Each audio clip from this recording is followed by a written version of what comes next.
Representative James Comer accuses Democrats of having an ulterior motive for blocking DHS funding.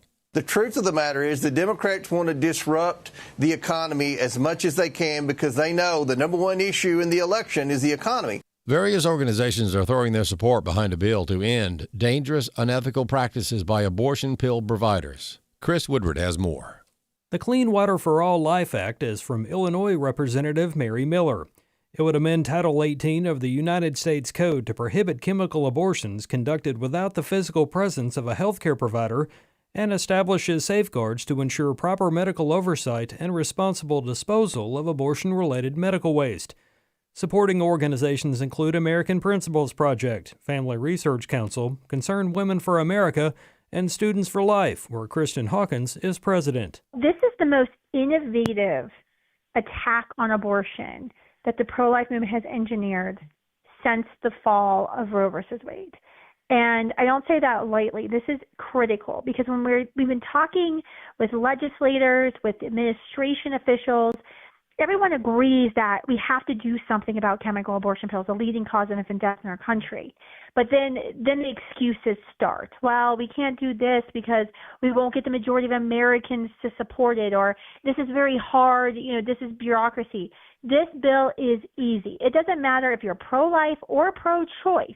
Every American cares about what's in our water. Every American wants their family to be drinking crystal clear drinking water, as President Trump calls it, that doesn't harm us. Co-sponsors of the legislation include Texas Representative Michael Cloud, South Carolina Rep. Ralph Norman, and Tennessee Representative Tim Burchett. For American Family News, I'm Rusty Pugh.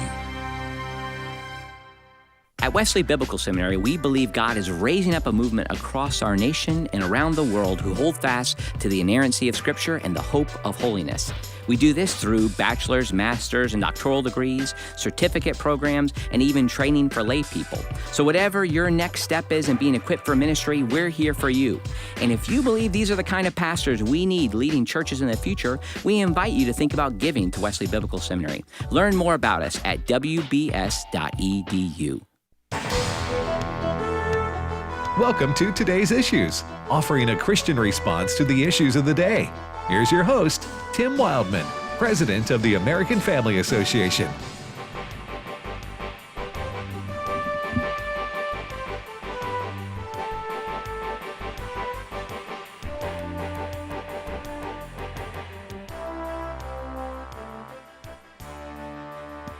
Hey, good morning, everybody, and welcome to Today's Issues on the American Family Radio Network. Thanks for listening to AFR. Today's Monday, March the 23rd, 2026. And joining me in studio for the program today is Ed Battagliano. Good morning, Brother Ed. Good morning, Tim. And Fred Jackson. Good morning. Good morning to you, Tim. Chris Woodward's out today. Chris is in the office. He'll be with us tomorrow. Okay, I have an empty chair over here for him. Yeah. He'll be here tomorrow. There's kind of little sadness in your tone there. I didn't see Chris over here to my right, and sometimes he's here. But you guys alternate Mondays, right? Yeah, we do. All right, so you'd think I know these kind of things. I didn't know that they alternate on Mondays. All right, so a lot to talk about today. We hope you had a nice weekend. The weather, at least where we live, has been very pleasant. Am I right? Yep, no complaints. I walked out of the house this morning, nice breeze, cool. It was like an October morning out there. It was gorgeous. It's a nice weather for most of the country, I think. Hawaii is the exception right now. Hawaii's getting just like pummeled. What, rain? Yeah. Flooding. Serious Massive flooding. Yes. Yeah. Trouble in paradise. Mm-hmm. Right there. So there's a lot of flooding going on, in the state of Hawaii. All right, Fred, what's leading the news this morning? Well, a very tragic story at LaGuardia Airport. I'll try to set this up because we already have air traffic control audio leading up to this crash. Basically, it is an airplane on approach to LaGuardia. They're given clearance to land. But unbeknownst to the airplane crew, the pilot and co-pilot, a airport fire truck had been dispatched to another runway. There was a minor problem with another airplane, and the collision occurred between the airplane and this fire truck. What you're going to hear is ATC, air traffic control, talking to both the airplane on approach and then talking to also the fire truck, okay? So have a listen to this, cut number 1. Truck 1 and Company, LaGuardia Tower. Truck 1 and Company. Truck 1 and Company, LaGuardia Tower, requesting to cross 4 at Delta. Truck 1 and Company, cross 4 at Delta. Truck 1 and Company, 4 at Delta. Frontier 4195, just stop there, please. Stop, truck 1, stop. Stop, truck 1, stop. Stop, truck 1, stop. Delta 2603, go around, runway heading 2000. 646. 646, I see you collide with vehicle in hold position. I know you can't move. Just a horrible moment. It was a stormy night. It was just after 11 o'clock last night. An Air Canada CRJ-9, which seats about 80 people, was on approach. It's given clearance to land, lands on that runway, but at the same time, as you just heard, the air traffic controller had given permission to the fire truck to cross that active to get to this other runway. And what happened was the plane crashed into that fire truck. Sad to report, the pilot and the co-pilot were both killed. If you've been near a TV or you've gone to your internet this morning on your computer, you probably have seen this Air Canada RJ-9. When it hit that fire truck, it kind of rode up on the fire truck. And so you see the plane kind of tilted backwards, sitting on its tail.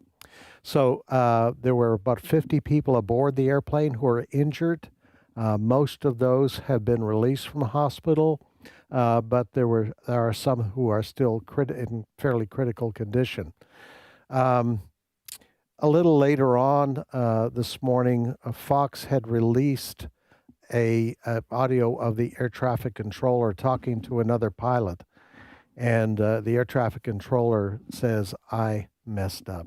It was really sad, really sad. I mean, being an air traffic controller is one of the most difficult jobs, especially at a LaGuardia or a Kennedy or Atlanta. All of those, they have a horrible job. Catherine Garcia is with the Port Authority of New York. She talks more about this crash. Cut number 2. At approximately 11:40 last night, Air Canada Flight 8646, operated by Jazz, collided with the Port Authority aircraft rescue and firefighter vehicle on runway 4. Initial numbers indicate that 41 passengers and crew were transported to the hospital, as well as the ARF officers. At this time, we understand that 32 have been released, but there are also serious injuries. Now, we also have audio of a passenger aboard that plane, and he describes what it was like at that moment of impact. Cut number 3. We were coming in pretty fast. It was like a regular flight, like always. But as we were arriving, we came down really hard, and then we stopped really quickly, and then about 2 seconds later, we just had an absolute slam. Everybody was flying everywhere. I mean, the plane started veering off left and right, and there was, it was chaos. I mean, it didn't feel like there was anybody in control of anything. Yeah, so there you have it. LaGuardia, at last report, is likely to be closed until just after noon today while they deal with this. Now, as you said, Fred, and you were a pilot in the military in Canada. Did some training, yes. Yeah, so this would seem, like you said, air traffic control. You don't look away from your screen like everyone else does on a computer screen. You can look away and take a bite of your sandwich, or you can't do that with air traffic control. I know there's probably a lot of automated help, but there's so much going on, especially in a high traffic area like the Northeast. So that's one thing. But I wonder too, has an air traffic control been hit in terms of the government shutdown? Are they affected in terms of having full staff? I haven't heard that report. Okay. No. I was just wondering if maybe being tired or, overworked might have entered into it. I guess we'll find out. By the way, kudos to your department, American Family News. This story is up on AFN with a video. AFN keeps, Fred, those who read it and get the daily email with the news stories, keeps everyone up to date on what's happening. Why don't you just because this story is there, just let our listeners know if they want access. You guys will remove some of the bias that is in Associated Press stories, but let our listeners know how they can get to AFN and get it in their box. Absolutely. You know, when we started AFN almost 30 years ago now, it was our hope that we would have a news service that would provide you with all the news of the day. Right. There are some Christian news services out there that deal with just what we like to say, just these Christian news. But we wanted a one-stop that we kept everybody up to date with stories like this crash at LaGuardia last night. But we are there for free every day. We send out an email with the top stories of the day. If you go to our website, afn.net, go to our website. Up in the right-hand corner, you can sign up for a daily email. And we will send you a summary of the big stories of the day. And we do have stories, obviously, that impact our Christian listeners. And we go at those stories from a Christian perspective. Right. Politics, what's going on in our culture today. We do a lot of stories on the battle over transgenderism. Yeah. You know, the mainstream media will favor the transgender side of things, but we want people to know from a biblical perspective, where does that story stand? So go to afn.net, put your email in. We promise one email a day, Monday through Friday. By the way, I did look this up. I thought I had read something here last week. It says from an NPR story, but other stories as well, air traffic control has been significantly affected by the government shutdown. This says, while controllers are considered essential workers and must work without pay, shutdowns lead to staffing shortages, mandatory overtime, increased stress, often causing major flight delays, cancellations, and reduced safety margins. Now, I'm not saying that is what caused this or contributed to this, but I do wonder if it's a major airport, if maybe some of that entered into it. Who knows? The National Traffic Safety Board is going to be looking at this. I guess we'll find out here in the days to come. A lot of factors in this. As I said, the weather was bad. It's late at night. Maybe they're about to change shifts, ATC shifts. You know, he had a plane on approach. He had an emergency, sending out a fire truck. I mean, he's dealing with a lot of stuff here. Yeah. So, well, no condemnation here. Right. Yeah, you know, it's a wonder if you consider how many flights there are in America each day, and Canada. It's just a wonder there aren't more accidents than there are. But now, the air traffic controllers, are they, when you say government shutdown, there was a government shutdown a few months ago.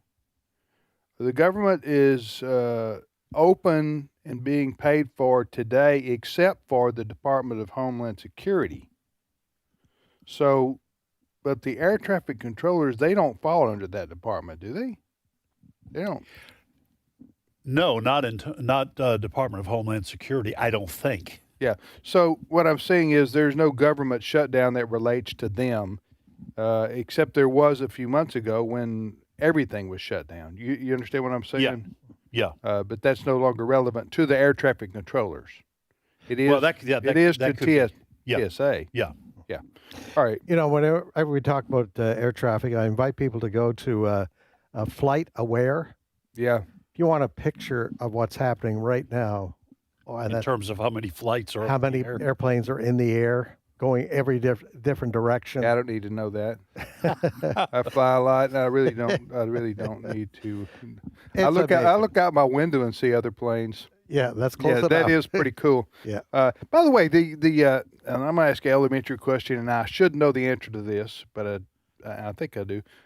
When jets are in the air, airplanes of any kind, and they're traveling east to west, west to east, isn't there? Don't they alternate the 1,000-foot yes. distance? Westbound is even numbers. Eastbound is odd numbers. Okay. So heading to Los Angeles, 36,000 feet. Okay. Heading to New York from Los Angeles, 35. 39, 35. 35. Yeah. I got you. Did Yeah. you know that, Ed? I did not. Yeah. Well, we're glad to provide that information to you. Well, man. next time I fly a plane, that will come in handy. Just so if the pilot says we're going a certain, Yeah. If he says we're at 36,000 you need to go up feet, there and knock and on we're the going door. the wrong direction, say, now, wait a second. Yeah, you need to go up there and knock on the door, see how that goes, right? With two choices, I Pardon assure me, you. excuse me, I'll get sir. it I think wrong. we're supposed to be at 35,000. Are we heading west? What about north and south? What do you do then, Fred? Well, there's always a slight variance there. Okay. You know, so if it's kind of northeast, you would go Okay, with the odd okay. numbers. But they keep that about 1,000 feet in. But sometimes, you know, if like you were saying, when you get aboard a plane, you're looking out the window. Man, that looks close. Yeah. Oh, He yeah. just goes underneath. Oh, you. yeah. Yeah. How? Wow. I know. 1,000 feet doesn't look like much. No. Yeah. By the way, there were two people killed, sadly, in the accident Yes. there in New York. The Air Canada pilot and the Co-pilot. co-pilot. Mhm.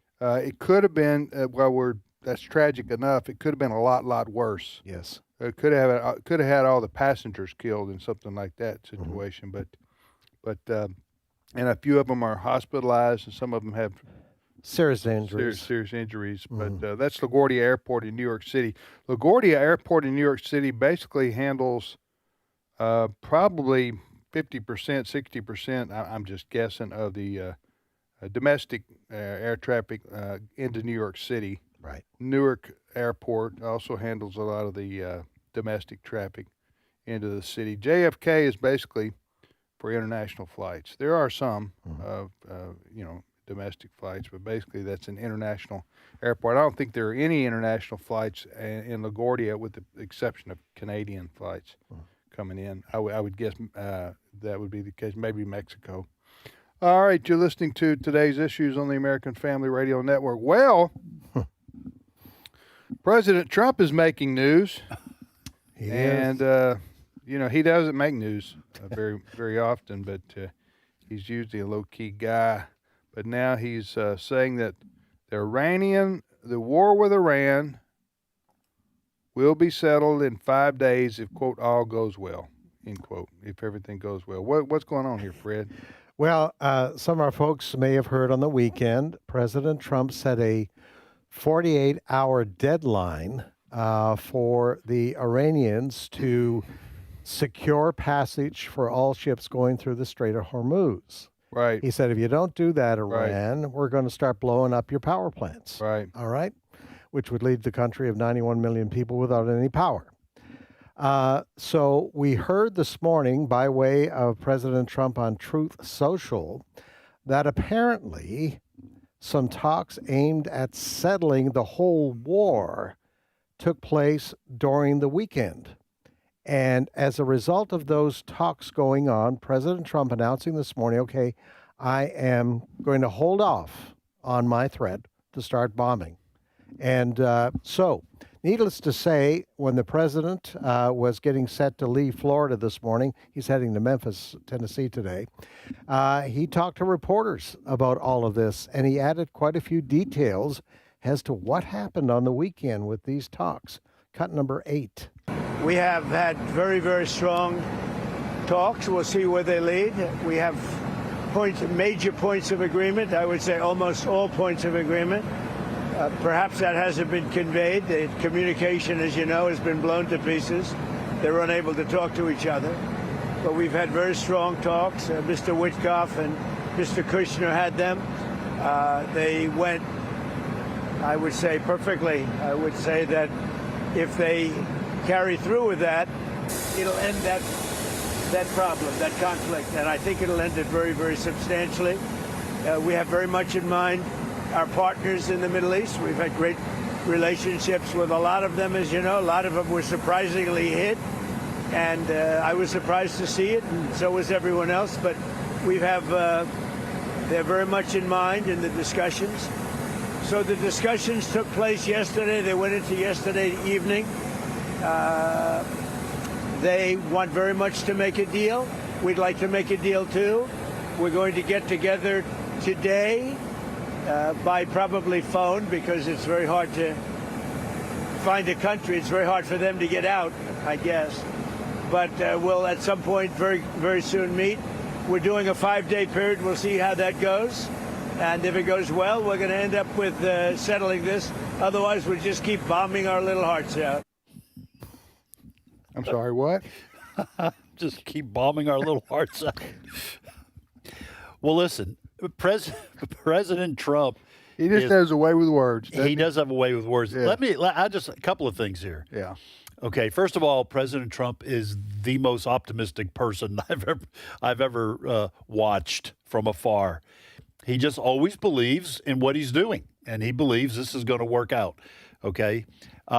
Second of all, I would say nobody's ever seen anything like it. Nobody's ever seen anything like this guy, and that is working to his advantage. Yeah. Because the fact that he just has been bombing at will, and is basically something. He says things like, we're running Venezuela. I might take Cuba. I don't know. I might take Greenland. Cuba. Look out, Greenland. You're going to be ours. Canada, 51st state. Right. Okay. Right. Now what he's doing to Iran. If I was an Iranian leader, okay, I would think, yeah, he'll do it. He'll blow up our power stations, power plants. Whatever he says he'll do, he'll probably do. So they don't have to deal with theoretical when it comes to Donald Trump. He has, whether you agreed with us going to war with Iran or not, he's handled it masterfully. Of course, the military's done all the heavy lifting. But in terms of green lighting it, the Iranian leaders, what's left of them, okay, they know he's fully capable of ending Iran as a functioning state, and he seems willing to do it. So if I were them, I would play ball. And yeah, but you know what? What makes me wonder about this is Iran could have avoided what we think might happen now, if you believe what President Trump is talking about, and I do. That they're having constructive talks with Iran. You could have avoided all this misery on your country had 3 weeks ago you just agreed to what you're about to agree to now. It sounds like to me this is insanity on their part. But did you ever go ahead, Fred? But here's the interesting point. He was asked there in this what we call a scrum, just before he boarded Air Force One this morning. What's he in Memphis for, by the way? He's there to celebrate the victory of the task force, in Memphis, arresting the bad guys, et cetera, et cetera. So they're going to give a little update on what they've been able to do in Memphis. I'm sorry, interrupted you there. All right. So he was asked the question, well, who are you negotiating with? Because you kind of killed off, a lot of the religious leaders. He would not answer that question. But it's not the latest religious leader who we haven't seen. We've read statements from, but nobody has seen him. It's not him. All right. So there's a bit of a mystery as to who speaks for Iran. Who's speaking for Iran right now. Right. The speculation is it is someone who wants to bring this to an end, who perhaps, and right now Trump seems to be trusting this individual, that they would lead some kind of new government in Iran. So it's a bit of a mystery. Now, the other thing is that the president, in his Truth Social announcement this morning, said they wouldn't bomb over the next 5 days the power plants. But he didn't say we're going to stop bombing altogether. Right. And the Israelis had not said we're stopping bombing because of this. Apparently, Prime Minister Netanyahu is obviously aware of these negotiations that are going on. So it's going to be interesting to watch things today with regards to any military action going on today. Was Trump saying, okay, we're not going to bomb the power plants, but we may do some other things? So you may hear reports of some bombing going on today.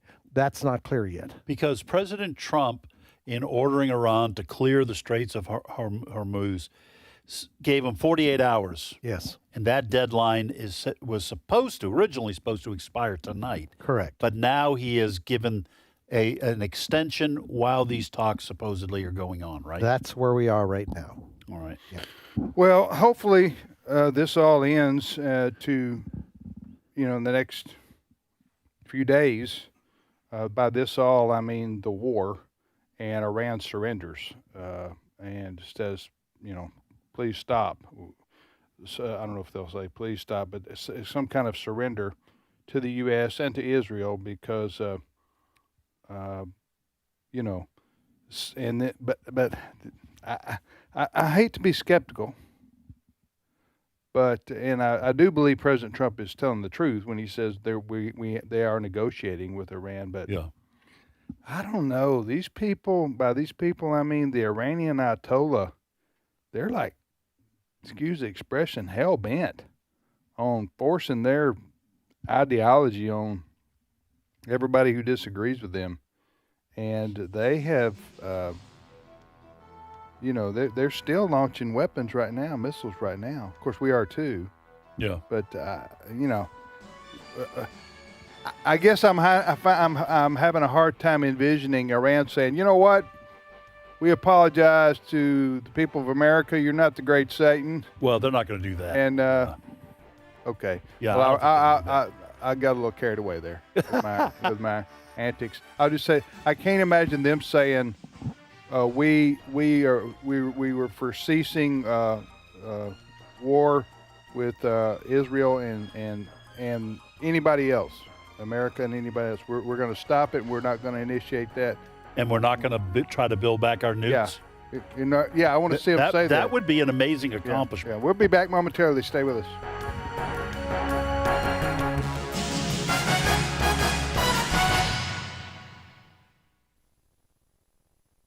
It's my turn. Here is your host for My Turn, Don Wildmon.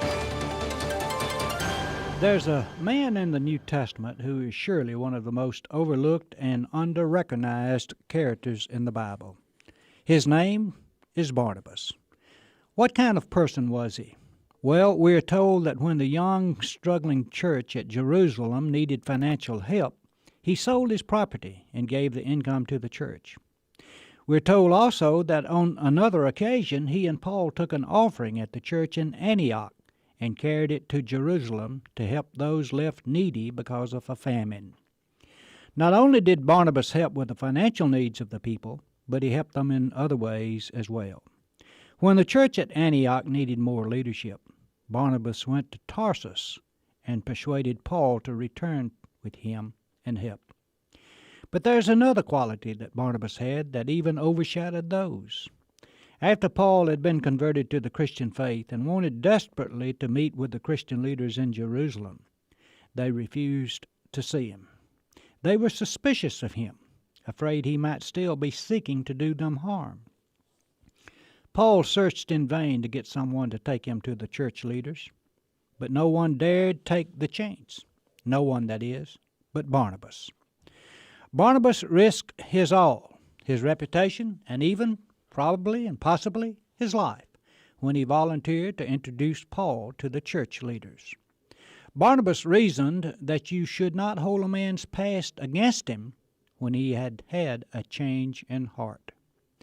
Sometime later, when Paul was preparing for what is commonly known as the second missionary journey, he refused to include John Mark in his group. Mark had deserted Paul and Barnabas in the middle of their first journey, and Paul held this against Mark. But Barnabas was the type of person who dared to give a man another chance. So he separated from Paul and carried John Mark with him. He again risked his reputation to give a person another chance. I've often wondered where the world would be without Barnabas. There's a possibility that Paul would have never become one of the apostles and would not have been able to accomplish his great work. And there is a chance that John Mark would have turned his back on the new faith. If that had happened, we'd be much the poorer. For it was Mark who wrote the first recorded account that we have of the life and teachings of Christ. If you doubt how great that contribution of Mark is, You must remember that of the 666 verses contained in Mark's Gospel, all but 30 are copied by either Matthew or Luke in their works. Take away Mark's material, and the material contained in the first 3 Gospels would be little indeed. When Paul needed a friend but didn't deserve one, Barnabas was there. When Mark needed a friend but didn't deserve one, Barnabas was there. There's always a need for a Barnabas. You know, the world is a better place and much richer because of Barnabas. His kind is still needed today and will be as long as the world endures. This has been My Turn with Don Wildmon, a production of the American Family Association. For he has rescued us from the dominion of darkness and brought us into the kingdom of the Son he loves. Colossians 1:13. American Family Radio. This is Today's Issues. Email your comments to comments@afr.net. Past broadcasts of Today's Issues are available for listening and viewing in the archive at afr.net. Now, back to more of Today's Issues. So my March Madness, and we're not talking about the war with Iran. Your brackets? My brackets kind of. I got 2 teams left that were 2 of my 4 Final Four picks gone. Well, who expected Iowa to beat Florida? I picked Florida to go to the Final Four. They're out. Yeah. The Hawkeyes took them down. You know they brought back Caitlin Clark to play for them. No, I didn't know that. It's pretty remarkable. Yeah, that's what a wonderful story that is. That is. So they took down the Gators, and then I picked Virginia to go to the Final Four. They were a 3 seed, and they lost last night to who beat them? Who beat Virginia? Was it Tennessee? Yeah, Tennessee, the Volunteers. So anyway, for those who have brackets, what do you got left? What are you looking at? I was looking at the bracket. Just who's your pick to win it all? Do you have a pick to win it all in the men's? I do. I forget who I picked. Oh, you just. The only reason we I have filled a out contest going on here at AFA and AFR. We have a lottery type thing. No, I'm just kidding. It was UConn. That's who I picked. Okay, you picked UConn to win it all. UConn. Okay. No, people, we don't have a gambling operation going on here, so don't. There's a gift card at stake and a half day of vacation. Yes, so it's substantial. It is. What you can win if you win the men's and the women's tournament. We got the men's and women's tournament. Just a little fun thing we're doing here at the office, but we are keeping up with it. So who do you got winning the women's side? Do you know? I forget. I forget who I picked. Yeah, I'm a hockey guy. You go with colors of teams, don't you? Whatever color you like. I basically went with the top seeds. Right. Because last year I said I have a feeling I'm going with an upset here. No, and these when you don't know squat about it, you go with the higher seed. So I'm just in case the Lord smiles upon me. I went with high seeds so I can be in the running for the gift card and the extra half day of vacation. So the Lord cares about this? No, he does not. Okay, I just want to make sure. You said the Lord smiles on you. He smiles on me every day. That's a good answer. Yeah. Right there. All right, so we'll see how but March Madness is a lot of fun even if you're just a peripheral sports fan. The drama of these games, because it's you win or you're going home. You're going home. Your season's over. Yeah. So these teams are like playing their hearts out each and every game. And you see occasionally David does take down Goliath too. In some of these games. And that's a lot of fun. I think I had Arizona go into the Final Four. They got beat, didn't they? No, Arizona hadn't got beat. Oh. No, Arizona plays Arkansas next. Okay. The Razorbacks. All right. By the way, the Razorbacks played High Point the other day. You ever heard of High Point before this tournament? I watched the end of that. They're a university in North Carolina. Yeah. High Point University. I was not familiar with them, but their men's and their women's team both made the NCAA tournament. I watched them play Arkansas, and they have a little guard on the High Point team. Yeah. Quickest guy I ever seen in my life. Yeah. On the basketball court. Just amazing. I forgot his name, but he was just you ever seen a water bug out on the lake? Yeah. Yeah, he was like a water bug out on the lake. I mean bug. I said it right. You looked at me like I didn't say it right. Like water. No. I was just trying to imagine a water bug. The water bug on the court. Yeah, it's a little water bug. He looks like a little water bug out Just there. going in between all the players. That's right. That's right. All right, you're listening to Today's Issues on American Family Radio. Hey, that stock market likes what President Trump's saying about the war, doesn't it, Fred? Yeah, it was up around 1,000 points. I think it's 950 right at the moment as we're speaking here. Keep going. And the price of oil down to $6 or $7 a barrel. So, well, that's good because gas is up like $1 a gallon. Yeah, on pretty average. crazy out there. Are you watching this? I watch it every time I fill my car up. Yes. You think Democrats are going to put a little sign on the pump saying, with Trump saying I did this? Remember with Biden they did. Yeah, I did this. Yeah, I did this. When the gas prices went up. But that's kind of an original idea there. So they're going to have to come up with something different. Now, Vice President Vance is saying that the gas prices are temporarily inflated, and I tend to believe him. I know you have to be careful about all politicians on either side of the fence because they're always going to spin things the way they want it to be told. They want it to be. So you have to look out for that. But I do think there is logic to Vice President Vance saying, these are just temporary increases in oil prices, and as soon as oil prices come down, the gas prices at the pump will come down. But they have gone up like $1 in the last 2 weeks or so. Yeah. Am I right? Yeah. To your point, it's really interesting. Fox was interviewing General Jack Keane, retired, this morning to react to Trump's announcement this morning. And he was saying, okay, good to negotiate. However, if the United States does not leave this war, not controlling the Strait of Hormuz, the United States will have lost. Because this is all about oil. Yeah. There's no question about it. He says coming out of these negotiations, the United States has to ensure that the Strait of Hormuz is not going to be under the thumb of Iran going forward. That has to be part of the negotiations because that makes sense. It makes a whole lot of sense. Now, if the Iranians are going to agree to that, that's a whole other thing. But Jack Keane is saying no. Victory has to be defined by ensuring the Strait of Hormuz is not under the thumb of Iran. You know what?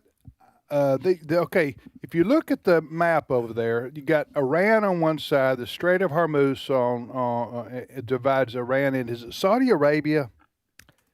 Yes. The Emirates goes out. United Arab Emirates goes out. That's on the other side of the Strait of Hormuz. You got Iran on one side. You've got that little finger that goes up there, and the Strait of Hormuz is at the end of that finger, and the other side of the finger is Iran. Yeah. Okay. And then you have the United Arab Emirates, and then just to the southeast of that is Oman. Dubai is really close.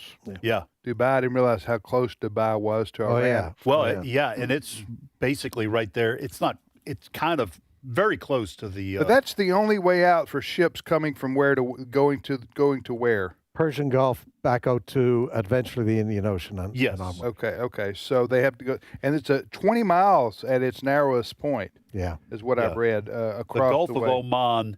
So you have the Persian Gulf. Then you have to go through the Strait of Hormuz, and then it's the Gulf of Oman, and then into the Indian Ocean. I think it's been renamed. The Gulf of Trump. The Strait of Trump. Strait of Trump. Not of Hormuz anymore. Trump just announced that this morning. Did you know this? I did not. Yeah. So listen, hopefully and prayerfully this thing gets over with. Pardon me if I'm a little skeptical, because as the reasons I mentioned before the break, these guys in Iran are a different breed. Yeah. They're not rational human beings. They are ideologues. I'm talking about the religious leaders. And they're the ones who control the military. By the way, did you see where they're still executing people in public? Yes. That's why I want this. I want the Iranian people to be free. Yeah. Of this murderous regime. There's no telling what kind of fear these people live under. Listen, even if they're Muslims, I don't hate all Muslims, but and there are an increasing number of Christians in Iran. I just, to live under that kind of a dictatorship, they're butchers, man. Did you see what they did the other day with that wrestler? Yeah, that internationally known. He may be an Olympian. I'm not sure, but they executed him. They hung him in public. And it was. That's what creates. If you wonder, you've heard this before. If you wonder for the people of Iran, you say, "Well, rise up." Well, like I heard the other day, a lady said, "Well, they can't rise up, at least right now, because there may be a lot of people who want freedom and want to get rid of the regime, but they're inside their homes, and the people who are keeping them from protesting or from, quote, rising up are the people outside of their houses that have guns, and they're roaming the streets, and they're executing people, and they're arresting them, and they're intimidating them. That's why. And they in case, remember those girls the soccer team who were in Australia, the Iranian soccer team girls? Yeah. And half of them wanted to claim asylum, and for political reasons not go back to Iran, and then 2 or 3 of them said, I could change their mind because their families were being right. They were afraid what would happen to their families if they didn't go back. That's right. To Iran. But so they this is the way totalitarian governments and regimes operate. So it's with absolute instilling terror in people to keep them in line. That's been that way down through history, whether it's a secular totalitarian government like communism, like in China, same thing, in the sense that they keep their people suppressed, and they will hang you, they will arrest you, they will whatever it needs to, they'll destroy your house, your building, whatever, to keep the intimidation factor. That's how they rule millions and millions of people. It's the same way in Iran, except that it's not secular, it's religious. It's a religious totalitarian authority there in government in Iran. Well, and to your point, what we don't want to see happen is for Iran to say, okay, we'll make a deal, and then 6 months from now they go, well, we're not keeping the deal, and then we got to go and do this all over again. And I understand that we want the Strait of Hormuz open and for oil prices to come down, but to me, I think this is a failure if there's not. No, it's not a full, complete failure because they have seriously degraded Iran's military. That's a good thing. But if we don't get regime change there in that country, I'm afraid we're just going to go back and be doing this again. I don't know. They may reconstruct their military in 5 years. Who knows? I'd hate to have to do this all over again. Yeah. Go ahead, Fred. Yeah, there's just one more thing that we learned on the weekend that people need to pay attention to, because Iran was able to launch a missile towards the Diego Garcia. That is an island that the UK has in the Indian Ocean that we, the United States, have used as a launching base in the past. It's 2,500 miles from Iran. They were able to launch a missile to hit that Diego Garcia. Why is that important? Because that we now know they have the propulsion capability to send a missile that could reach Europe as well. We weren't sure about this, and people like Prime Minister Benjamin Netanyahu have warned about this, and he said, on learning that, and I think the Israelis knew this already, he says the whole world needs to be put on notice. Cut number 10. If you want proof that Iran endangers the entire world, the last 48 hours have given it. They have now the capacity to reach deep into Europe. They already have fired on a European country, Cyprus. They are putting everyone in their sights. Yeah, so I think that was a message to the UK, to France. If you think by not getting involved and helping the United States in this battle that you're going to be kept secure from all of this, pay attention. The Iranians, they have been working under the guise of a space initiative, etc. But really, what a lot of people thought was they're developing rockets that they can put missiles on and send them wherever they want. All right, let me ask you a question about the Strait of Hormuz, because this is a critical point in the war. Do we, the United States, depend on that? Do we depend on the oil coming through there, merchant ships coming through there? Because I thought President Trump said over the weekend, listen, we're going to get out of this Strait of Hormuz, I'm paraphrasing, because it doesn't matter to us, because we don't have we don't do any business there anyway. I thought he said something to that effect. In other words, it's all on. Yeah. You want it open. You people you got countries who depend on it. You do it. Well, he talked about that this morning in his brief remarks to reporters. And what we have to understand, oil is a global commodity, and that if you cut back on availability to oil going to China, to Russia, to India, to Pakistan, whatever the case may be, that drives up the price for the whole world.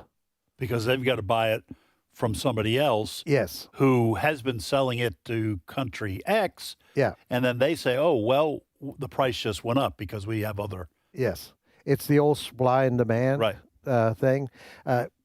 Trump was asked by a reporter this morning, but you're talking about part of the deal perhaps is allowing tankers to leave through the Strait of Hormuz. Aren't you just, giving up an ace or a card that you could play? And he said, no.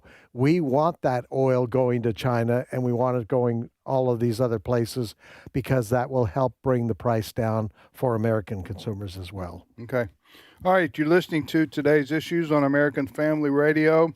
A lot of 401ks are happy today after having a sad emoji. Yes. The last few days. You know what I'm saying? No, I'm not following. The 401ks. Oh, 401ks. I know you and I don't care because we don't. Our 401ks are stationary. So this is the volatility. What's the saying you always talk about? Yeah. If you're in the stock market and you're young, it'll always come back. Yeah, it will. If you're in the stock market and you're old, yeah, you're toast. If it goes down, you're toast. Because then you're stuck. You may have to wait 5 years for you to recover. Yeah, I don't do that anymore. Yeah. Do you do that? No, I don't do that anymore. I quit doing that. The last time it took a nosedive. Yeah. I mean a real nosedive, like in stop. Like 2008. Yeah. 2000, and then it did it again. Now I know it comes back. I mean, we've had a quote roaring stock market for the last at least since Trump's been back in office, and even in Biden's time, it was doing pretty good. So, but yeah, no, you get closer to retirement age, there's less risk.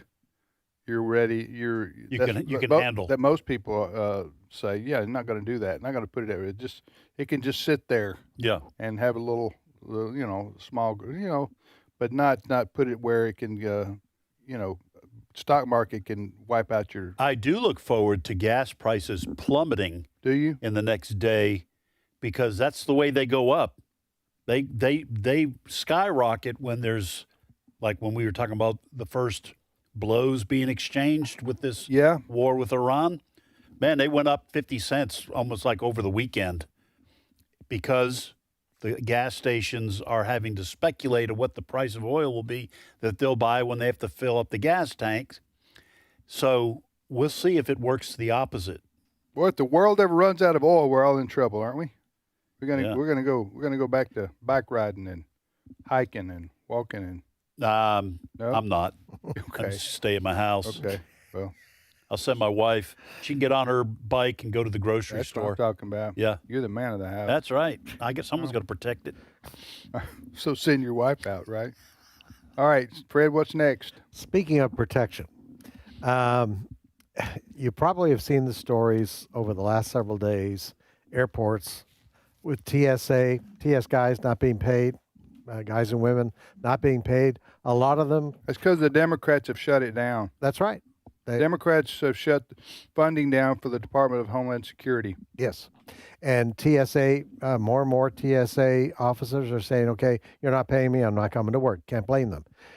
There were reports on the weekend in Atlanta, people were waiting 6 hours to get through that checkpoint.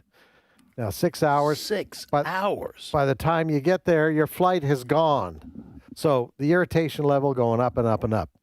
Well, it was announced on the weekend that President Trump is sending ICE officers into some of the busy airports. In fact, one of those airports is Atlanta. Now, you mentioned it, Tim. What is ICE going there for? They're going there to help out what TSA agents are already there, all right? They're not going there for Border Patrol. Now, Hakeem Jeffries, the minority leader in the House, says this is terrible. They're going to be grabbing people's children and deporting them. I want you to listen what he had to say. Cut number 5. The last thing that the American people need are for untrained ICE agents to be deployed at airports all across the country, potentially to brutalize or in some instances kill them. We've already seen how ICE conducts itself. These are untrained individuals when it comes to doing the current job that they have for the most part, let alone deploying them in close exposure and highly sensitive situations at airports across the country. Well, I'm not sure if Hakeem Jeffries is simply ignorant of what's going on or he's just being a politician. These ICE agents that are showing up, and we do know they're at Atlanta and several other airports this morning, they are unmasked. They are there to help TSA. Are they dressed in TSA uniforms? No, they're not. Okay. The ones that I have seen so far. They are there to kind of direct traffic. There are some reports that they will be used to help actually guide people as they're going through those checkpoints, et cetera, et cetera. Watch over people as their luggage is being checked, that sort of thing. They are not there. They're not targeting illegal immigrants. That's not their job there. But Hakeem Jeffries trying to make it sound like they're going to, as you heard him say, they may kill people at the airport. Oh, that's ignorant. Who believes this stuff? Well, and you want to say, well, Congressman, there are trained people to do this. You just won't pay them. You've got the government shut down. Let me just tell folks something I didn't even know I learned over the weekend. Okay, under the Department of, in the last bill that was passed to fund the government, when was that last? Was that the big, beautiful bill? One big, beautiful? Anyway. I think so. Okay. Because we haven't had a reconciliation bill this year. So it was the money to pay for the ICE agency, Immigration and Customs Enforcement, right? Mm-hmm. Those agents are being paid. It's been approved through 2019. 29. Yeah, but we paid them through 19 too, guys. Okay. Why do you always have to correct me? I was going to say you weren't wrong. You just misspoke. I was going to say they were paid through 19, and they're also paid through 2029. Now, does that make it clear? Yeah, absolutely, that's clear. Okay, so they're paid through 2029. ICE agents. The Democrats they don't want the ICE agents paid because they want the ICE they view ICE as unnecessary. Now I don't know if all of them say it like this, but they either want to eliminate them altogether, that is ICE, because they don't believe in borders and certainly don't believe in border enforcement, or they want to handcuff them, the ICE agents, and they want to exploit the 2 deaths of the people in Minnesota to strike fear in the hearts of American people that this is a rogue agency. Well, you heard him right there. Yeah. They're liable to kill people. That's what they're going. Well, liable to kill people. They're just going to go in and start shooting people in the airport. That's the image you get from what this guy Hakeem Jeffries. He's a Democrat leader. Yeah. But so what the Democrats are doing there by not agreeing to pay for the agency, the Department of Homeland Security. That's the only agency that's being stopped from government funding. So that's a partial shutdown of the government because Department of Homeland Security, they're a pretty big agency, a pretty big deal. They include the TSA agents that work the airport. Okay, so here's my point: the Democrats are not paying. They're not paying the TSA agents. So these TSA agents all over America at the airports, they've been working for what now, 4 to 6 weeks, I think it is, without pay. And some of them are saying that we can't go on like now. I know they're going to get back pay when everything is resolved, but as for now, the Democrats are not. They're not bending. They're not going to want to pay for the Department of Homeland Security, which puts a lot of other agents, a lot of other people at risk too. The airports, the travelers. I don't understand. I thought that ICE was being the ones unfunded. That's the reason I thought, well, this is why the Democrats are doing it. But no, ICE is funded. So they're only hurting the TSA agents, namely, and therefore the American air traveler who are standing in these lines because TSA is losing people. I don't know what the ultimate point here is. Well, I think the end game for the Democrats. It's to put pressure on Republicans because people are angry about the travel delays and the canceled flights. But it's the Democrats who are not funding them. I don't know how they get angry at Republicans. Well, they're just simply saying, then contact the Republicans and tell them to do X, Y, Z to ICE, and then we'll fund it. Yeah. Well, if the Democrats didn't have the mainstream media in their favor, this would be a big political loser for them. Yeah. And it may yet be. We'll have to see how this all plays out. But anyway, we'll be back momentarily with more of today's issues on the American Family Radio Network.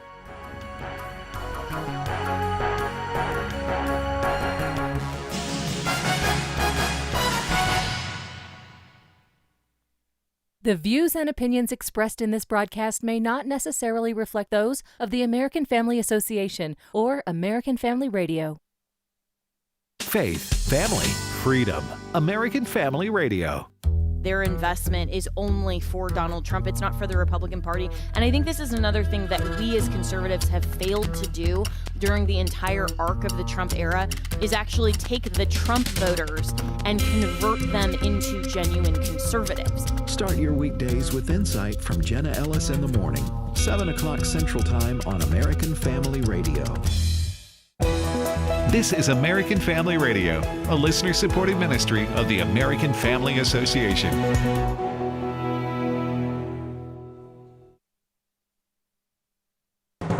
American Family News, I'm Rusty Pugh.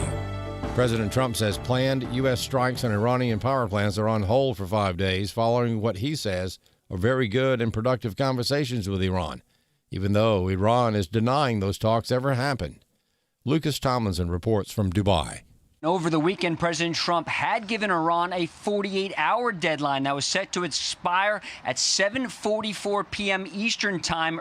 Now, the Iranians denied that any kind of discussions took place, but here in the UAE, it joined more than 20 nations that have signed on to help open the Strait of Hormuz and condemned Iran's action. They said they would be willing to contribute, but did not list any specifics. And now it's over 8,000 strikes hitting targets deeper now inside Iran, though Iran still averaging over 60 drones and over 24 ballistic missile launches each day throughout countries in the region. President Trump heading to Memphis today to discuss his crime initiative. Before departing, he spoke with reporters about the pending vote for Oklahoma Senator Markwayne Mullin to become the new Secretary of Homeland Security. The president says he believes the senator is a perfect fit for the job. He's a fantastic guy. I think he's just the right guy. You all know him. He's a very open, smart guy, very successful actually in business, which people don't know, and he's a friend of mine. I think Markwayne is going to be fantastic. 2 people were killed in a collision between a jet and a fire truck on a runway at New York's LaGuardia Airport last night.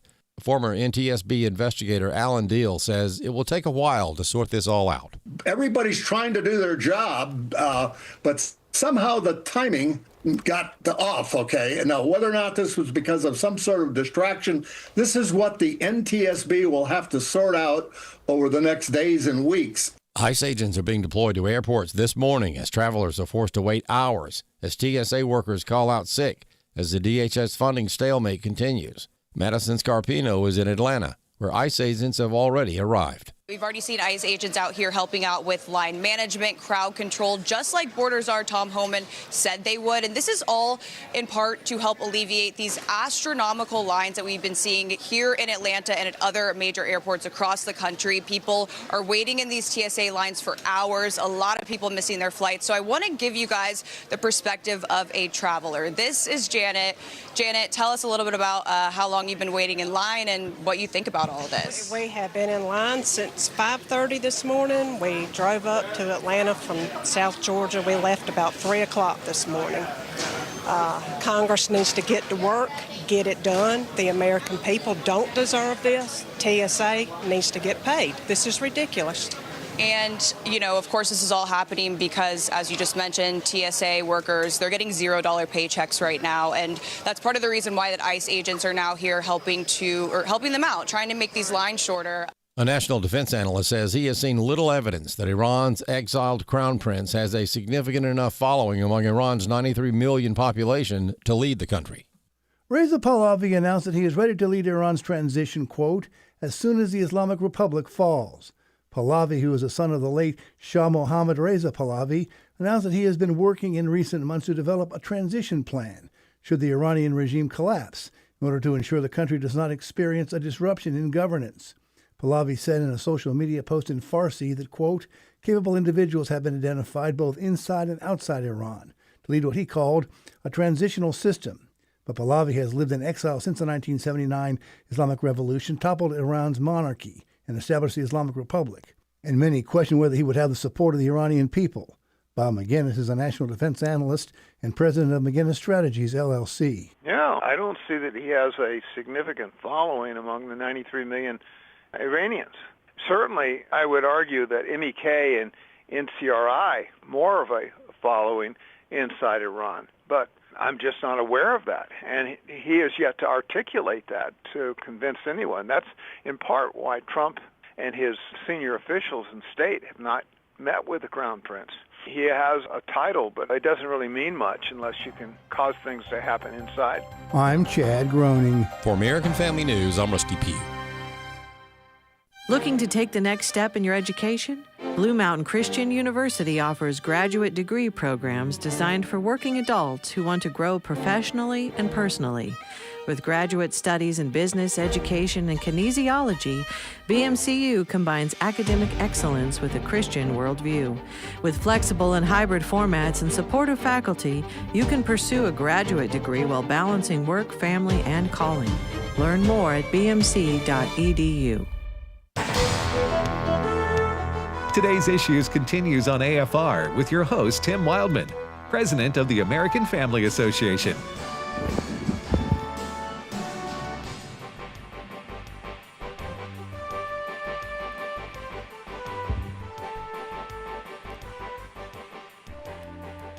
Hey, welcome back, everybody, to Today's Issues on the American Family Radio Network. Thanks for listening to AFR. And I told you an hour ago, in case you forgot, today's Monday. In case you forgot, who doesn't know when it's Monday, man? Monday. Do rainy days and Mondays always get you down? They do. Yeah. They do. That is, you know what? That is extremely accurate for me. Mondays and rainy days. Yeah. I just like you and Karen Carpenter. I just want every day to be a Friday, Tim. Well, sorry. I should write a book that has that title. Hey, Steve Jordahl. I'm in a mama's and papa's mood. Monday, Monday. Oh, that's another so Monday. So good to me. Name me one other song from the 70s that mentions Monday. Do you have one How in about mind? from the or is it 80s? just- Huh? All right. 80s. Manic Monday. Well, yeah, you got that. That's true. Well, I know there's a Beatles song that's from the 60s that has a reference to Monday in it. Yeah, right. Yeah, but do you There's have a song by Jimmy Buffett called "Come Monday"? Oh yeah, come Monday, Yeah, it'll be all right. Pretty fun song there. Yeah. All right, what's going on, Steve? Oh, not much. Not much. Okay. Not much. All right, folks. That's all the time we have. We'll see you tomorrow, Issues. everybody. All right, enjoy some smooth jazz for the next 30 minutes. I wanted to start here. We have a president that has a little bit of a sense of humor, even if it is a little biting. Did you remember that the president had the Japanese Prime Minister, Sane Takaichi, in the Oval Office? What's your name, Steve? Sane Takaichi. Yeah. Takaichi, sorry. Can you pronounce that, Ed? I can, but I don't want to show off. I got you. This is the thing I've learned about Japanese is it's always pretty much pronounced like it's spelled. There's not a lot of deceptive stuff in Japanese All right. spellings. Anyway, she's in Washington at the White House. yeah, she's in the Washington White House. All right. And the president opened up. She was in the Oval Office, and he invited the press in, as he will. And at one point, he gives a question for one of the Japanese reporters. He says, is there a Japanese reporter that would like to ask a question?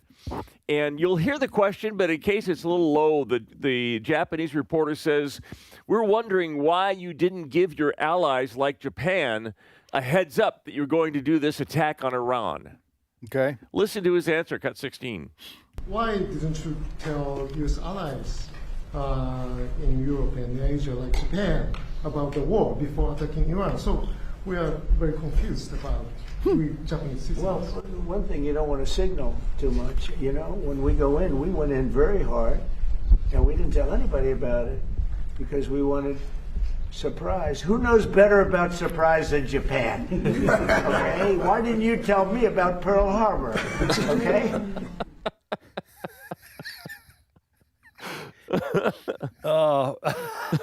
Listen, this was late last week, was it? I think it's yes. Yeah, yeah. And Friday.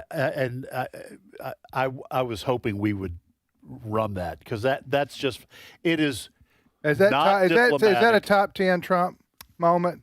He has so for, many for of humor. them. I mean, he has so many, but that was good. Now it is not diplomatic. It is tacky. Nobody's ever accused him of that, but it's funny. I think you said that. I think you said that tacky. this morning. You said that is just one of the funniest things, but it is a tacky thing to bring up. But that reporter deserved that. He said, "Why didn't you tell your allies? We're confused. Why didn't you tell Japan you were going to attack Iran?" And I'm going, "That is a stupid question." It is. Okay, you're not even relevant here in this conversation. Maybe Israel, but that would be maybe I don't know. Maybe the UK. I don't know. President Trump and the U.S. does not owe anybody a heads up. Well, the more people you tell, that's the right. more chances it could get That's leaked, right. and then Americans could die. That's right. So it was a dumb question, and he got it, but he got an answer to. I think President Trump, he just thought of that as he was answering. Yeah, that was off the cuff. Yeah. Then he goes, "Who better to? What did he say? Who knows surprises like Japan? I'd like to hear it again. Okay, can we do that? It's worthy. It's worthy of a replay. Okay, this is President Trump. Japanese Prime Minister was in Washington, D.C. last week. Her name again, Steve? Sane Takaichi. Okay, she's sitting there, and the Japanese press corps asked President Trump a question. Here we go. Why didn't you tell U.S. allies in Europe and Asia, like Japan, about the war before attacking Iran? So we are very confused. We Japanese citizens. Well, one thing, you don't want to signal too much. You know, when we go in, we went in very hard, and we didn't tell anybody about it because we wanted surprise. Who knows better about surprise than Japan? Okay, why didn't you tell me about Pearl Harbor? Okay. You can tell the moment when that thought popped into his head. You can. I mean, he's a surprise. He's trying to explain. Filter bypass, filter bypass, filter bypass, filter bypass. That's continually playing. That program pops into his head, and here we go. Well, that earlier today. I love that. He said if Iran doesn't do what we tell them to do, they don't agree with our terms, we're going to, quote, bomb our little hearts out. Listen, war is not funny. No. We're not laughing about that. It's just sometimes the way he says things is. Yeah. It's maybe even unintentionally humorous. I don't think he was. He might have been. He might have been. Oh, he trying knew to it was be funny. You could tell he could. Well, oh yeah, but he anyway. But bomb our little hearts out. He's just. Listen. President Trump says exactly what he's thinking. Other political leaders say what they think in private. Yeah. Well, Donald Trump says it publicly, and so you say, well, is either one better? Well, political leaders are saying what they think, whether it's only in private, and you're going to criticize President Trump, that's almost hypocritical. You just always know what he's thinking. When he says we're going to bomb our little hearts out, guess what? The Iranian leaders, whoever's left, they say, yeah, that's what he's going to do. Yeah. I don't have a problem with that. What I don't like is when he insults people. Right. And he does, even good people sometimes, which I think is gratuitous and unnecessary and unpresidential. But off the cuff, humorous things like those things we just cited here, to me, those are just Donald Trump. That's his personality. Yeah. That's who he is, and he's always been that way. So, Anyway, thought it was fun. Yeah, go ahead, Steve. All right, well, Pearl Harbor, not the only reference to World War II over the weekend. Lindsey Graham was on Fox News Sunday with Shannon Bream. He is urging Donald Trump to send Marines who are on the way to the theater there, not the movie theater, the war theater. He wants them to take Karg Island. Now, Karg Island is the island. It's the place where Iran's oil processing facilities are. So all the oil gets shipped to Karg Island, and then it gets distributed to whatever vessels Iran has. And so it's kind of the key to holding the Strait of Hormuz. But Lindsey Graham, I tell you, I knew he was kind of hawkish, but I had no idea. He is guns a-bleeding. He talked about bombing to your heart's content. Let's listen to what he makes. Kind of an unfortunate, in my mind, an unfortunate allusion to another World War II battle, Cut 11. So here's what I tell President Trump. Keep it up for a few more weeks. Take Karg Island, where all of the resources they have to produce oil. Control that island. Let this regime die on a vine. Is this going to, though, take Karg Island? Is it going to involve U.S. troops on the ground? Let me just read you something from The Atlantic. Does an assessment on that. They say U.S. troops may well take Karg Island. We believe in their ability to do so, but only to endure ballistic missile strikes, drone attacks, petrochemical smoke, all without a reliable means of obtaining logistical support. The result could be a grinding war of attrition. They talk about how far away they would be from resupply. I'm sort of tired of all this armchair quarterbacking. This has been an amazing military operation. God bless the fallen. But it's a difference when we talk about troops on the ground. I trust the Marines, not that guy. I trust DOD. We got 2 Marine expeditionary units sailing to this island. We did Iwo Jima. We can do this. The battle for Iwo Jima took 70,000 U.S. soldiers to complete, and we lost 6,800 U.S. servicemen killed. 19,000 and change were wounded. So I'm not sure that that's what you want to hearken to when you say we're going to take Karg Island. Listen, I like Lindsey Graham a lot of times, but he didn't want to answer that question. Or if he did, he didn't answer it that made any sense to me. Did it to you? I didn't like his answer. Right. Now, listen, I am not a military person. I didn't serve in the military. Like Senator Graham, I do trust the military to carry out the wishes of the commander-in-chief. Our military, as they're proving in this war, they are very efficient. Our military is top-notch, best in the world, okay? So if they think the Marines should land at Karg Island... What is Karg Island? That's the first I heard of that. It is an island. It's way up in the Persian Gulf, up by Kuwait City. Okay, but it is in the place, I think, where the oil from Iran gets. I don't know if it gets put in tankers or I don't know what they do there, but it is a big fat target if you want to further squeeze shut the economic lifeblood of Iran. So if the military says the Marines need to take it, fine. But first of all, I don't like the idea. Again, I'm deferring to the military because I think the person who's asking the question of Senator Graham is exactly right. They're going to be stuck on that island. You have to actually go through the Straits of Hormuz if you're going to do it in terms of the Navy, to relieve those Marines there, and they're going to be subject to all sorts of attacks. And second of all, frankly, I didn't like Senator Graham's attitude towards. That's a legitimate question. The American people have a right to know. He's saying that we can take Iwo Jima, we can take this. Yeah, I'm sure they can take it. But then what you do? You're stuck there. I think we lost 6,800 lives taking Iwo Jima, is what Steve's saying too. Yeah. Yeah. It was not a unfortunate analogy or reference, unfortunate analogy. He should have been Senator Graham, who is in the know on a lot of these military matters. He should have understood the American people want to know if the U.S. Marines are going to get jammed up where you can't get them out, and they just sit there and get pummeled. Yep. Nobody wants that. It's a legitimate question. I didn't like him to being not only dismissive, he was like insulting about people asking these questions. Next story, Steve. All right. Do you have an Apple iPhone? I do. Yes. Well, you need to beware. Anyone with an iPhone can now be the target of invasive malware that siphons off personal text messages, photos, and notes and calendar data because cyber criminals have gotten their hands on spyware tools that were once the domain of governments and spy agencies. Mm-hmm. They kind of got leaked out. This is just the kind of news I needed for a Monday, Steve. Thank you very much. Monday. Yeah. So what does that mean for the average?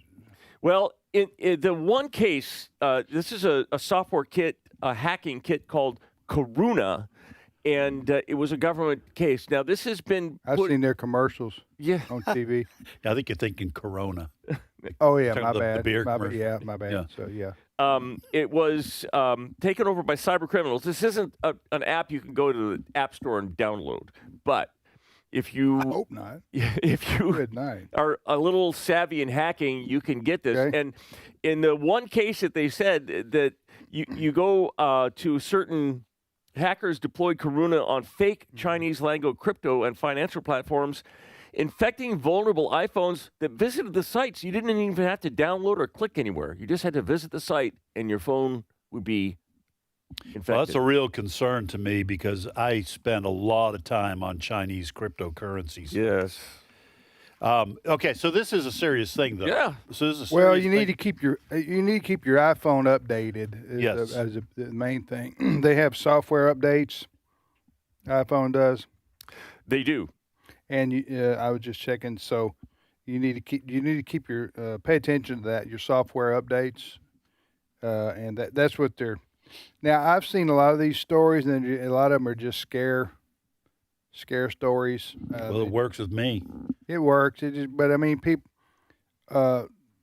So I do update my phone. In fact, I have one waiting, a new update. Do you? What's it waiting for? And it says security improvement. Well, I don't like to do it like while I'm on the air. I might need my phone. But right. Next story, Steve. All right. So we brought you a story a couple of weeks ago about Apple News. Apple News is one of the most viewed news aggregate services. It's on your phone. If you go, you can look at. There's a little crypto N. The letter N on an app. It's the Apple News, and this. If you got an iPhone or an iPad, you get these.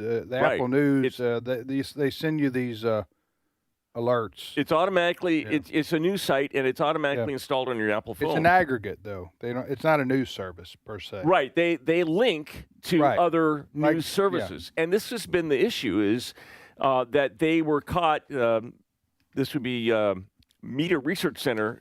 Showed in a study that this Apple, they failed to link to a conservative news site.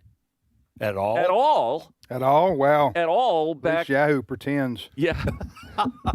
So they brought this up, and FTC chairman had formally warned Apple that it could be violating federal consumer protection laws against unfair, deceptive acts or practices. So they were given notice, you better start being more balanced, and so they were. We got to give them some credit. In the last month, 2% of all the links. So we give them 2% credit? 2% credit. Because and what the thought is that this is just damage control. They just did it so that they could kind of check the box. There's not been a change of heart at Apple as far as their bias. Okay, these aggregate news services like Apple, like Drudge, like Yahoo. I mentioned Yahoo.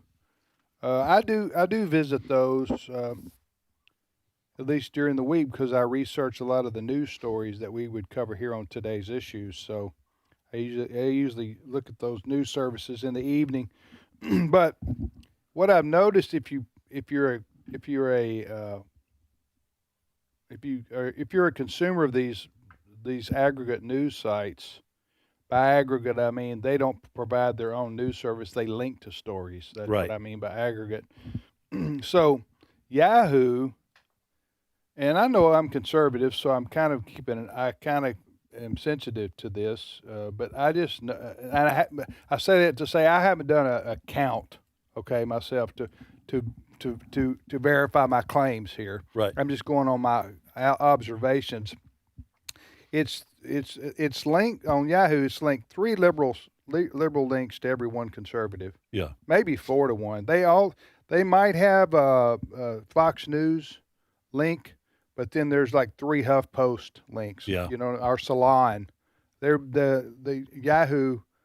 Listen, we're all have our biases, and somebody sits down at Yahoo and decides we're going to link mostly to liberal news sources. They're making a call. Yeah, they're making a call. Yeah. So and Drudge, I remember I don't even go to Drudge anymore. Well, I didn't for like 10 years. Yeah. But I went back there recently, and they got some good news links to news stories, but they're very anti-Trump. Very anti-Trump. I don't think that Matt Drudge is in control of that I don't anymore. think so I think either. he sold it. I think he did right after President Trump won in 2016. What's another news site? Now, we encourage people to go to our own. Yeah, AFN is a great site. We have our own reporters. I know them very well. Yes, you're one of them. I am one of them. But I use a site called citizenfreepress.com. Okay. It kind of even looks like the old it does kind Drudge. of. Now, they got no left wingers there, right? Well, it is. That's pretty right wing, isn't it? It is pretty conservative. It has conservative. What's it called? Citizen Free Press, all one word. .com is a good news aggregate service. What do you go? What do you read, Ed? News, Fox News, or what? I read the Bible. Okay. No, I go to besides AFN, I go to Fox News and New York Post. New York Post is good for the most I like part. them. I will sometimes go to CNN. They still do a good job of being up to speed on major events. Remember, they used to be the only game in town.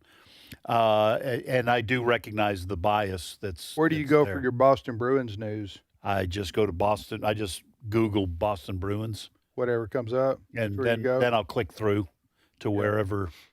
And X. How long do you spend there? By the way, I should say X for news. I go to X. X is very good if you have the right accounts in your feed. Yeah.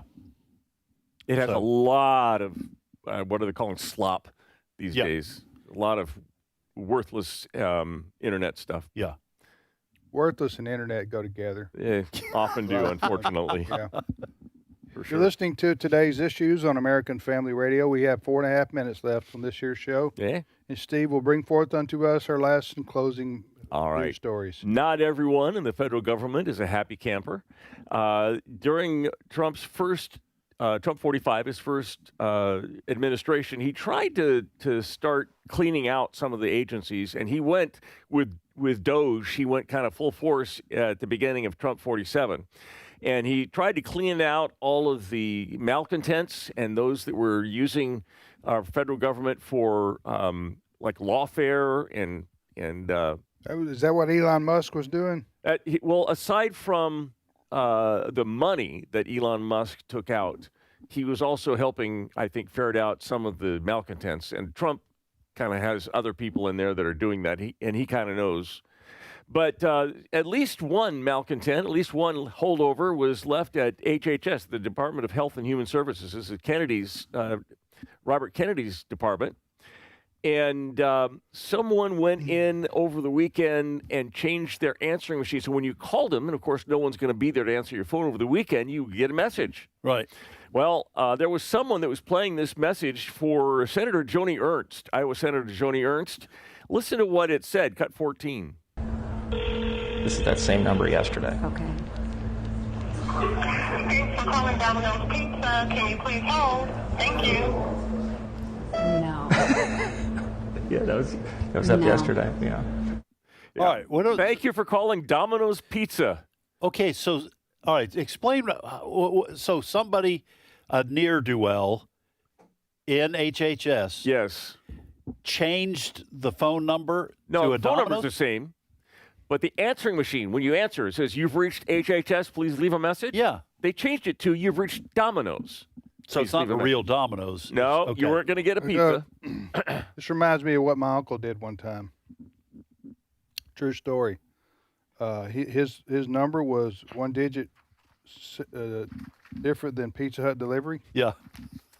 And and he would get calls at his house regularly. Yeah. That would be irritating. Yeah. So I don't know how long he fought that. He would be polite, say this isn't. So finally, he just said, "I give up," and he just started taking orders. I remember you telling me that's one of the funniest things I've ever heard. He just started taking. Okay, to be ready in 15 minutes. Yeah. Oh man. He just got tired. He just said, "All right, what do you want?" All right, thank you for calling. You have any specials? Yeah, 3 for the price of 1. Only today. We'll have it right out. All right. All right. So Steve, thank you. My pleasure. Thanks to Ed for and for a lot of things, Ed. Oh, yeah, great to hear. Brent Creeley, our producer, Cole Green, our video man, and Fred Jackson. Fred Jackson, our Canadian American. Resident. And we'll see you tomorrow, everybody. Have a great day.